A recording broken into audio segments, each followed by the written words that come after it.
दोस्तों नमस्कार। मैं हूं उमेश आचार्य और आप देख रहे हैं अक्षर गंगा चैनल।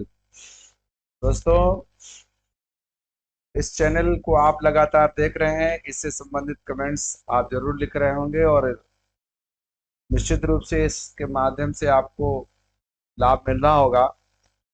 अभी तक हमारे चैनल को यदि आपने सब्सक्राइब नहीं किया है तो सब्सक्राइब करें और अपने दोस्तों में शेयर करें, इससे ज़्यादा से ज़्यादा लोगों तक लाभ पहुँचे। आइए आज हम लेकर के चल रहे हैं आपको कक्षा 12 उत्तर प्रदेश बोर्ड की जो हिंदी की पुस्तक है, और उसमें द्विवेदी युग के महान कवि मैथिली शरण गुप्त जी के द्वारा रचा गया जो महाकाव्य है साकेत, और उससे जो अंश लिए गए हैं, और उन अंश को इससे पहले के वीडियो में आपने इसके पहले का भाग आपने देखा था। कहानी मैंने आपको बताई थी कि उसकी कहानी क्या थी, और इसमें वर्णन उसी समय का है जब भगवान राम चित्रकूट में निवास कर रहे होते हैं और भरत मनाने के लिए वहां पहुंचते हैं। पूरे राज समाज अयोध्या का जाता है, सभी माताएं जाती हैं। तो देखा था, और वहां पर समाज बैठता है, एक चौपाल जैसी रात्रि में लगती है, चंद्रमा की चांदनी भरी रात में। तो बात अपना कहना शुरू करते हैं। कैकेयी कह रही हैं, राम कह रहे हैं। तो राम ये जब कह रहे थे कि इसमें जो है कैकेयी की, माता कैकेयी की कोई गलती नहीं है, तो इस बात को सुन करके कैकेयी ने अचानक जब ये सुना तो तुरंत उन्होंने यही कहा कि जब मेरी कोई गलती नहीं है और मैं माँ हूँ, और आप ही कह रहे हो कि जन्म दे करके भी जिसके हृदय को, जिसके विचार को, मन की बात को माता नहीं जान पाई, तो उसमें दोष क्या है मेरा। और इसी बात को लेकर के जब कैकेयी ने बड़े अटल भाव से ये बात जब कही, तो पूरा जो समाज बैठा हुआ था अयोध्या का, सब यहाँ तक कि जो देवता लोग भी देख रहे थे, वो सब रानी की ओर देखने लगे। और यहीं से हम आज का भाग शुरू करते हैं। आइए। सपने रानी की ओर अचानक देखा, वैदव्य तुषारावृता यथा विधुलेखा, बैठी थी अचल तथापि असंख्य तरंगा, वह सिंही अवती गोमुखी गंगा, आजन कर भी मैंने न भरत को जाना, सब सुन ले तुमने स्वयं अभी यह माना। आइए दोस्तों जानते हैं, सबने रानी की ओर अचानक देखा। कैसे देखा? अचानक। जब कोई ऐसी बात कह देता है जो लोग अपेक्षा ही न कर रहे हो, बल्कि उसके विपरीत बात हो जाती है, तो लोग अचानक देखते रहे ऐसा कैसे हो सकता है। जो व्यक्ति इतना अभी तक कठोर था, निर्दयी था, और राम के कारण से वन में आए हैं, और राम के ये कहने पर कि नहीं इसमें गलती नहीं है, और इतना हृदय कोमल उदार कैसे हो गया। और ये कैकेयी की बात सुन करके जो सब लोग उसकी तरफ देखने लगे, और आज कैकेयी लग किस तरह रही है, किस तरह दिखाई पड़ रही है, तो बहुत सुंदर एक उत्प्रेक्षा की है, एक रूपक किया है, आरोप किया है। किसका आरोप किया है? देखिए, ये शब्द जो आरोपण किया है इसमें आपको पता लग जाएगा। देखिए, ये लिखा वैदव्य, ये वैदव्य दिया है, और तुषारा व्रता। तो देखिए, वैधव्य का मतलब होता है ये विधवा पर। वैधव्य, जो विधवा, जिनका पति नहीं रहता है, विधवा कहलाती है। तो वो स्त्रियां विधवा कहलाती है, और उससे युक्त जो अवस्था है, अब दशरथ तो थे नहीं, इसलिए जो राम की माँ कैकेयी है वो कैसी हो गई थी? वैधव्य से युक्त हो गई। और इसके लिए आरोपण किया वैधव्य तुषारा व्रता, विधवा पर वैधव्य तुषारा व्रता। तुषार माने क्या होता है? तुषार माने होता है ये तुषार होता है ओश। अब ओस ना कह करके यहाँ कहेंगे कुछ कोहरा। कोहरा जैसे सर्दियों में कोहरा छा जाता है, तो आवृत माने होता है, आवृत माने ओढ़े हुए, घेरे हुए, जैसे या कुंदेन्दु तुषार हार है, शुभ्र वस्त्रावृता, वस्त्रावृता ऐसे तुषारावृता, तुषार से ओढ़े हुए, कोहरा ओढ़े हुए। अब कौन सा कोहरा? कहते वैधव्य, विधवापन रूपी, वैधव्य रूपी कोहरे की चादर ओढ़े हुए, वैधव्य रूपी, देखिए ध्यान से सुनिएगा, वैधव्य रूपी कोहरे की चादर ओढ़े हुए, जैसे, यथा माने जैसे, और विधु माने चंद्रमा, लेखा माने उसका लेखा, चंद्रमा की लेखा एक आकृति, यानी जो चंद्रमा होता है, जैसे चंद्रमा कोहरे में ढक जाए, चंद्रमा कोहरे में कोहरे के कारण से ढक जाए तो वो दिखाई नहीं पड़ता, वैसे ही उसकी चमक उतनी नहीं, तेज नहीं दिखाई पड़ता। तो जो कैकेयी बहुत चमक रही थी, कैकेयी बहुत ज्यादा तमतमा रही थी, कैकेयी का जो उग्र रूप हो रहा था, बहुत ज्यादा भयानक जो ऐसा दिखाई पड़ रहा था, आज अचानक वैधव्य तुषारावृता, वो विधवापन की कोहरे से ढकी हुई अचानक जैसे चंदा, ये अब वो अब वैधव्य तुषार, अब तक तुषार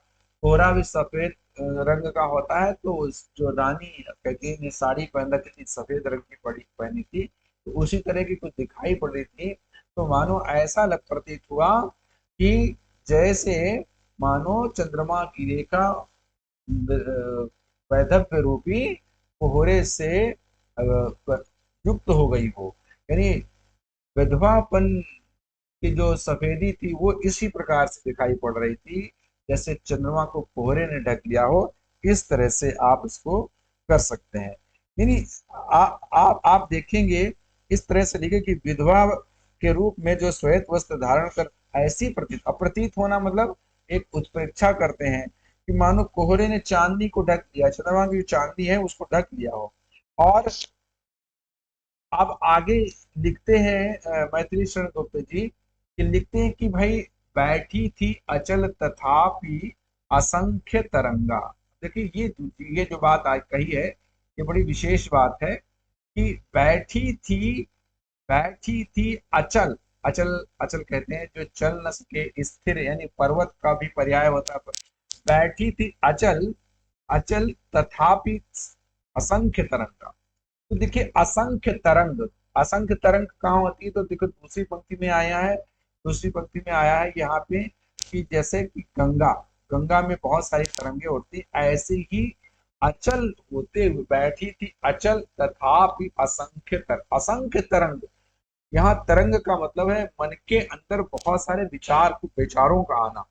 तो असंख्य तरंगा की यहाँ जब जब बात हम करते हैं, भिन्न भिन्न मानी बहुत सारे विचार, लहरें, तरंग माने तो वैसे तो लहरें होती है, लेकिन यहाँ पर असंख्य तरंग माने असंख्य विचार की, असंख्य विचार, अनगिनत विचार, अनगिनत विचार। अब अनगिनत विचार जो आ रहे थे, लेकिन ये अचल बैठी थी अचल तथा, तब भी वो जाने कितने विचारों से युक्त होते हुए भी वो अचल बैठी थी, स्थिर होके बैठी थी। तो देखते हैं कि जो है वो, इसके मन में विचारों की अनगिनत तरंगे उठ रही थी, तब भी वो अचल थी, स्थिर बैठे होने के पश्चात भी, यानी बैठी, लेकिन मन के अंदर बहुत सारे विचार आ रहे थे, लेकिन वो बहुत स्थिर थी। अब आगे कहते हैं, वो सिंही अब थी हाहा, हाहा गोमुखी गंगा। तो वो जो शेरनी की भांति दिखाई पड़ती थी, सिंघनी की भांति दिखाई देती थी। तो पहले क्या था, जब उसका उग्र रूप कैकेयी का दशरथ ने देखा होगा, तो और उससे पहले सारे अयोध्या के समाज ने देखा होगा, तो वो सिंघनी की भांति दिखाई पड़ती थी। और वो सिंघनी सी प्रतीत होने वाली, शेरनी सी प्रतीत होने वाली रानी कैकेयी आज कैसी थी? तो गोमुखी गंगा थी, जैसे गंगा गोमुख से निकलती है। दोस्तों गंगा जब गोमुख से निकलती है तो बहुत पतली धारा होती है, बहुत धीरे धीरे, ऐसा लगेगा कि नहीं, आपको गंगा का प्रवाह बाद में देख करके मैदानी भागों में अफवाह देख करके ये प्रतीत ही नहीं होगा कि ये वही गंगा है गोमुख वाली। गोमुख से गंगा बस एक धार के रूप में ऐसे धीरे धीरे निकलती है, पता ही नहीं लगता इतना बड़ा स्वरूप हो जाएगा। तो वो जो सिंही शेर की समान प्रतीत होती थी, आज गोमुख से निकलने वाली बड़ी गंगा, एक बेचारी गंगा, या दीनता का भाव, यानी एक तरह से एक अंदर बिल्कुल जैसे कहने लाचार, या कहिए एक ऐसा ऐसा स्वरूप दिखाई पड़ता था कि ऐसे शक्तिहीन होकर के दिखाई पड़ता। सिंह के सिंह सिंह कैसी होती, बहुत शक्तिशाली पराक्रमी, यहाँ गंगा की तरह, यानी कह रहे क्या गंगा हो गए, गाय हो गए, ऐसे ऐसे सीधा सीधे सारी बन करके प्रतीत हो रही थी। अब वो कहती है, कैकेयी कहती है कि हाँ सुनिए, कि हाँ जनकर, हाँ जनकर, जनकर जनकर माने जन्म देकर भी मैंने न भरत को जाना, मैंने जन्म दे करके भी भरत को जान मैं नहीं पाई, मैं पहचान नहीं पाई। और सब सुन ले, अयोध्या के जितने लोग आए हैं सब सुन ले, तुमने स्वयं ये, और देखिए ये तुमने स्वयं अभी ये माना, सब लोग सुने, कौन सब लोग, अयोध्या, और किसने, राम से कह रही है कि तुमने स्वयं अभी ये माना, कि क्या माना था, तो पहले आया कि जनकर जननी भी जान न पाई जिसको, भरत के मन के बात को जननी नहीं जान पाई, ये तुमने स्वयं अभी माना, ये तुमने स्वयं अभी कहा है। और अगर अगर ये सही है, ये तुम सही कह रहे हो, तो देखो यह सच है, तो यह सच है तो फिर लौट चलो घर भैया, अगर ये बेटा, अगर ये सच है तो फिर तुम घर लौट चलो, और क्योंकि तुमने स्वीकार किया है, तुम्हारी बात सच है, तो तुम अयोध्या को लौट चलो।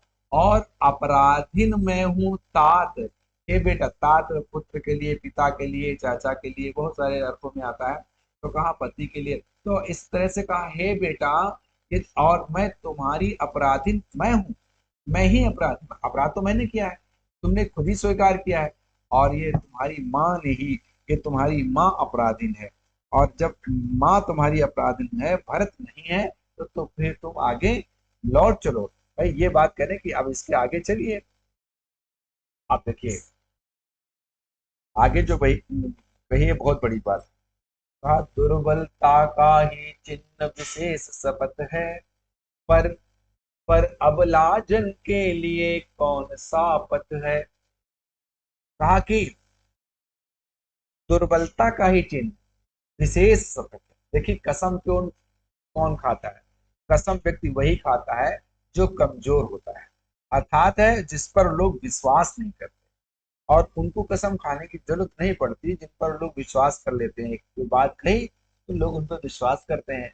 अब ये जानते हैं कि ये कसम खा रहा है तो झूठ बोलता होगा, इसलिए कसम खाता है, तो इसलिए कहा दुर्बलता का ये चिन्ह विशेष शपथ है, और इसलिए ये जो कसम है, पर अबला जन, पर हमारे जैसे असहाय लोगों के लिए, जिसका कोई अबला जन, यहाँ पर जो सामर्थ्यहीन लोग हैं, उनके पास जो सामर्थ्य नहीं है, ऐसे लोगों के लिए अब कौन सा रास्ता बता। अंत में आदमी कसम खाता है, जब कोई रास्ता नहीं देखता है तो कसम खाने लगता है। इसलिए कहा कैकेयी भरत की सौगंध खाते हुए राम से कहती है कि भाई यदि मैं कसम खा के कहते हूँ कि यदि मैं उकसाई गई भरत से हूँ, कहा मेरे लिए यही रास्ता बचा है कसम खाने का, और मैं कसम खा के कहती हूँ यदि मैं उकसाई गई भरत से हो, यदि मुझे भरत ने उकसाया हो, भरत ने हमसे ये कहा हो कि तुम ये वरदान मांग लो, उसकी कोई साजिश हो, उसका कोई इसके में षड्यंत्र हो, तो पति समान ही स्वयं पुत्र भी खो, तो जैसे मैंने अपने पति को खो दिया है, और उसी तरह से, उसी तरह मैं अपना पुत्र भी खो दूं, पुत्र भी मेरा चला जाए, अर्थात जैसे पति मर गया है, अब इससे ज्यादा कोई क्या कह सकता है। तो देखिए फिर क्या लिखते हैं, कवि कहते हैं कि ठहरो, ठहरो मत, ठहरो मत रोको, ठहरो मत रोको मुझे, अब ठहरिए, मुझे कहने दीजिए, कहूँ जो मैं कह रही हूँ वो सुनिए, पाओ यदि उसमें सार, तत्व की कोई बात पढ़ाई पाई उसे सब छोड़ो, अगर मैं जो बातें कह रही हूँ इसमें यदि आपको सच्चाई समझ में आए, तत्व की बात, सार की बात समझ में आए, तत्व की, सार माने तत्व, मुख्य बात, उसमें कोई बात आ जाए, तो तो उसमें से ये बात समझ में आ जाए तो क्या है, करके पहाड़ सा पाप मौन रह जाऊं, करके पहाड़ सा पाप मौन रह जाऊं। तो देखिए मैंने जो पाप किया है, कैसा पाप, पहाड़ सा पाप, पहाड़ जैसा बड़ा पाप, नहीं इतना बड़ा पाप कर दिया, और अब मौन रह जाऊं। यहाँ देखिए मौन रह जाऊं, मैं चुप रह जाऊं, मैं कुछ कहूं ना, मैं अपने लिए कुछ ना कहूं। राई भर भी, राई मैं, राई ये सरसों ना, जैसे थोड़ा जरा सा, जरा थोड़ा कम, राई भर भी, देखिए राई भर भी अनुताप पश्चाताप, अनुताप का मतलब है यहाँ पर पश्चाताप की बात है, यही यही है पश्चाताप। यानी ये कहा गया है कि जो कोई गलती करने के बाद में, और क्या होता है कि मान लो पछताता है आदमी, तो पछताता है तो फिर क्या होता है, उसके कारण उसको पश्चाताप होता है, वही अनुताप कहलाता है, और यही पाठ का नाम भी है। देखिए राई भर भी अनुताप, राई पर भी अनुताप न करने पाऊं। आप क्या सोचते हैं कि मैं चुप रह जाऊं और मैं कुछ ना बोलूं, मैं पश्चाताप ना करूं? ऐसी बात जब कहती है कैकेयी, कैकेयी कहती है, तो देखिए ये बातें सुन करके थी स नक्षत्र, देखिए वो कहा है स नक्षत्र, नक्षत्र से भरी हुई है, तारों से भरी हुई जो ससी निशा थी, ससी निशा, निशा माने रात, और सस माने चंद्रमा, यानी चांदनी रात थी, तारों से भरी हुई, वो ओस टपका रही, यानी अब चांदनी रात में ओस गिरती है, तो जैसे चांदनी भरी रात में, नक्षत्रों से भरी चांदनी रात में ओस टपकती है, वैसे ही नीरव सभा, शांत, नीरव माने शांत, शांत जो सभा थी, रोती थी नीरव सभा, रो रही थी, मुझसे कुछ भी निकल नहीं रहा था, हृदय थपका थी, अपने कलेजे पे, अपने हृदय को थपकी दे रही थी, कहीं ऐसा ना हार्ट अटैक ना हो जाए, और कहीं किसी प्रकार की, क्यों, क्योंकि अब लगने लगा था कि अरे कैकेयी के अंदर इतना पश्चाताप है, और वो सब रो, जैसे आंसू आकाश गिरा रहा था, और चांदनी रात से भरे आकाश से ओस टपक रही थी, वैसे ही वो शांत जो सभा थी, वो हृदय में थपकी मार मार के रो रही थी, ये बात सुन के। तो दोस्तों देखिए, आज मैं इसका बहुत छोटा सा पार्ट मैं आपके सामने लेके आया था, और इसलिए अभी ये दूसरा खंड है, और प्रयास करेंगे कि अगला जो खंड है जल्दी से आए, और पूरा आपको पाठ आगा आपको पूरा पढ़ाएं, इसको जोड़ दें। दोस्तों देखिए इसमें, इसमें कहाँ पर कौन सी बात जो कही गई है, देखिए देखिए यहाँ पर लक्षणा और अभिधा का प्रयोग हुआ है, क्योंकि जो बात कही जा रही है उसमें रहस्यात्मक बहुत ज्यादा तो नहीं, लेकिन हाँ उससे संबंधित कुछ गहराई से सोचना आपको जरूर पड़ेगा। और जो राधिका छंद है, आपको मैंने बताया ही था, कई पुस्तकों में गलत भी लिखा छपा रहता है, कहीं मंदाक्रांत कर दिया, कहीं कुछ दिया है, कहीं, तो मतलब देखिए ये छंद जो है 13 9 पर यति होती है, आपको 13 अक्षर एक साथ पढ़ना है, फिर 9 9 मात्राएं आपको पढ़ना, 13 9 पर मात्राओं पर जहाँ यति हो, ऐसा राधिका छंद होता है। तो ऐसे आपको पढ़ना था, दुर्बलता का ही चिन्ह विशेष सफत है, ऐसे करके जब अलग कर लेंगे, पढ़ने में भी आएगा। तो यहाँ की जो जो भाषा है, इस प्रकार की खड़ी बोली प्रयोग की है, खड़ी बोली है, शैली प्रबंधात्मक शैली है, क्योंकि शैली जैसे दो प्रकार की मुख्य रूप से शैली, मुक्तक और प्रबंध शैली होती है, तो पूरा साकेत महाकाव्य, ये प्रबंध एक दूसरे से पूरी पंक्तियां जुड़ती चली जाती हैं, पूरी घटनाक्रम जुड़ा हुआ है, इसलिए ये प्रबंधात्मक शैली है। और रस की बात है तो देखिए यहाँ पर करुण रस का है, और प्रसाद गुण है, जब रस की बात आ जाती है तो प्रसाद गुण करुण रस के साथ जुड़ा रहता है। और शब्द शक्ति, शब्द शक्ति की जब अभी बताया मैंने, अभिधा और लक्षणा शब्द शक्ति है, पूर्ण प्रसाद है, और इस तरह से देखेंगे। और छंद का मैंने नाम बताया, राधिका छंद है। और अलंकारों की जहां तक बात करते हैं तो देखिए जहां जहां सा सी ऐसा आया है वहां पर उपमा भी है, और उससे पहले जहां पर आया था कि वैदग्ध तुषारा बता, जैसे ऐसा प्रतीत हो रही हो, तो कोई चीज प्रतीत है नहीं वैसी, लेकिन वैसी प्रतीत होती है, तो वहां उत्प्रेक्षा अलंकार होता है, मान लिया जाता है कि कोई चीज है नहीं, उस पर कोई आरोपण ऐसा कर दिया है, तो रूपक के साथ साथ उत्प्रेक्षा भी है, तो उपमा, रूपक और उत्प्रेक्षा अलंकार का प्रयोग भी इसमें हुआ है। अब इससे संबंधित बहुत सारे प्रश्न बन सकते हैं, तो उन प्रश्नों की दृष्टि से देखिए आप कैकेयी के मुंह से किस बात को सुन करके सब लोग जो है आश्चर्यचकित हो जाते हैं। तो देखिए इससे पहले जो आया है कैकेयी के मुंह से बात क्या क्या सुन करके, तो देखो मैं आपको इसकी ओर ले सकता हूँ कि जब ये बात कही कि देखिए कि मैंने जब ये भारत को जान ही नहीं पाया, तो फिर अगर ये बात है सही है तो फिर तुम वापस घर लौट चलो। तो जब ये बात कह दी कि ये सच है तो तुम घर लौट चलो, अर्थात मेरी उस जो अपराध को क्षमा कर दो। और तो ये बात सुन करके लोग जो है क्या है, वो बहुत आश्चर्यचकित हो गए। अरे कैकेयी कह रही लौट चलो, ये तो भैया उल्टा कह रहे, सूरज उल्टा निकल आया, पश्चिम से सूरज निकल आया, उल्टी गंगा बह रही है, ऐसा लोग कहते हैं। और उसके बाद लिखा है कि यहाँ पर कैकेयी का जो ऐसा रूप अगर देखा जाए तो वर्णन किया है, तो गोमुखी गंगा की तरह सिंघी वाली थी वो। तो ये सब बातें आप उसमें लिखेंगे, और श्वेत वस्त्र धारण करके वो किस प्रकार की प्रतीत हो रही थी, तो श्वेत वैदर्भ तुषारा बता, तो वही बात लिख देंगे जैसे ओश जैसे चंद्रमा जो है कोहरे से ढक जाता है, उसकी चांदनी वैसे वैसे वो भी प्रतीत हो रही थी। मन में विचार चल रहे थे, बहुत असंख्य विचार आ रहे थे, जैसी बैठी अचल थी किंतु विचार बहुत सारे आ रहे थे। ये बात इसमें कहेंगे। और और इसमें अगर ये कहा जाए कि किस व्यक्ति को इस अपराध बोध से, तो एक ही व्यक्ति है, कैकेयी ही अनुताप कर रही है, इसलिए वही अपराध बोध से ग्रसित है। तो दोस्तों ये सारे कुछ प्रश्न भी मैंने आपको बताए हैं। और अगर इस तरह से प्रश्न आपके परीक्षाओं में आते हैं तो आप इसको जरूर कर सकते हैं। एक बात यह है कि राम के सामने कैकेयी जो है पाप का जो प्रायश्चित किस प्रकार से करना चाह रही है, यानी वो क्या कह रही है, तो जो वो अपने आप सफाई दे रही है, अपनी स्पष्टीकरण दे रही है कि देखो मैंने उकसाया नहीं था, आप खुद कह सकते हो मैंने जान नहीं पाया इसके मन की बात को, इसलिए अपना स्पष्टीकरण वो भी सामने रख रही हैं।